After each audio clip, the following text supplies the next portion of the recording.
Hello and welcome back to the channel. My name is Josh, also known as Prince of Biltan on the internet, and today we're talking about Warhammer the Old World. Warhammer Fantasy is back. After a 9-year hiatus, we are finally getting back to ranking and flanking gameplay. But before we do that, we're going to need to know how we're going to build our armies for Warhammer the Old World. So I've put together this short video, if you're brand new to this game, how you'll put your army together for this awesome return to the world of legend.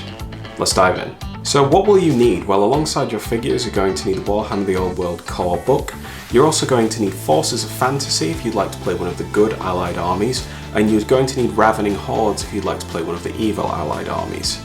In Warhammer the Old World, you're also going to have arcane journals. These are going to kind of be like your codexes, except rather than containing all of your rules, they're going to contain the narrative, the special flavour, and maybe some exclusive characters, magic items for you to really personalise your force.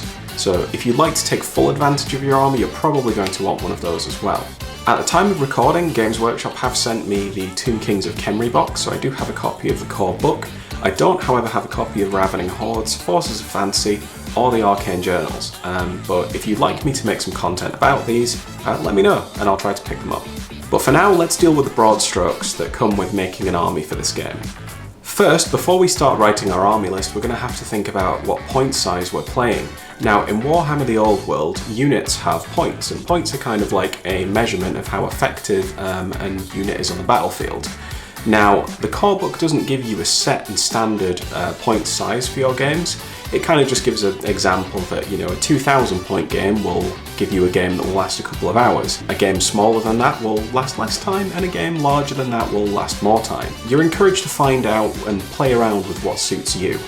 The Tomb Kings of Khemri box that you can see behind me comes to 1,250 points, for example, so that would be fine to play against another army of 1,250 points if you wanted a balanced game. Now, there are some rules when you build your army, and there are some things that are non-negotiable, at least as we know now. You must include a minimum of 3 non-character units, and that can't include units that are swarms, war beasts, or war machines. So these are going to be your standard units that your army is really going to be made up of, your bread and butter. Your army must have at least one character to act as the general. If you have multiple characters, you'll need to select a general prior to playing. You're first going to need to determine what kind of points limit you want to play. After that, it's going to be worth looking at the rules you're going to have to follow for creating your army. Then we're going to be looking at where you can pull your army list from, and the kind of restrictions and rules you might have to follow if you're going to build an army for Warhammer the Old World.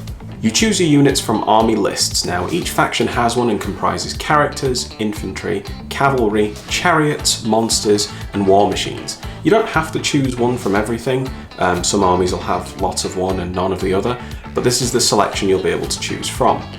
You'll also have your army composition. Now, you can choose a grand army, and a grand army is going to be kind of like your default. It's going to give you the most variety. You're going to be able to choose from anything in your army list. You also have things called Armies of Infamy. Now, these armies are kind of a bit more narrow. They're going to have some restrictions, and they're going to lead you towards some more specialised unit choices. For example, an army of all cavalry, lots of chariots, something like that, very fast mobile, or something stationary like lots of war machines.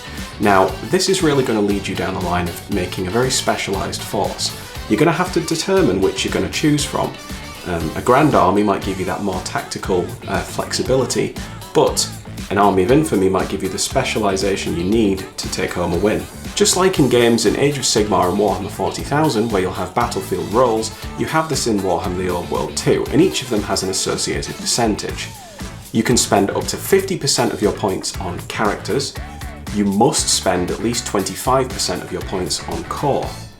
You can spend up to 50% of your points on special. You can spend up to 25% of your points on rare. You can spend up to 20% of your points on mercenaries. And you can spend up to 25% of your points on a single allied contingent. Most old world army lists will include allied contingents you can pull from. Think of these as like a tiny army that's sat within a big army. You'll be able to pull mercenaries from anywhere, however. You can choose units from any army, though there'll be some costs on the battlefield, like, I don't know, your units might show up drunk or something. A choice of army composition means that whatever you're playing in the Old World, you'll have that nice bit of variety to make a fun and thematic force. So have a think about it and try and figure out which one's best for you. Some individual armies will specialise further, but this is going to be a generic guide to army building in the old world, and until we have the books in our hands, that's going to be as far as we can get. But I hope you enjoyed this guide. If you're interested in seeing more Warhammer the Old World content, please do like and subscribe. It helps me know exactly what you guys are interested in. Thanks for watching, and I'll see you in the next video. Bye bye!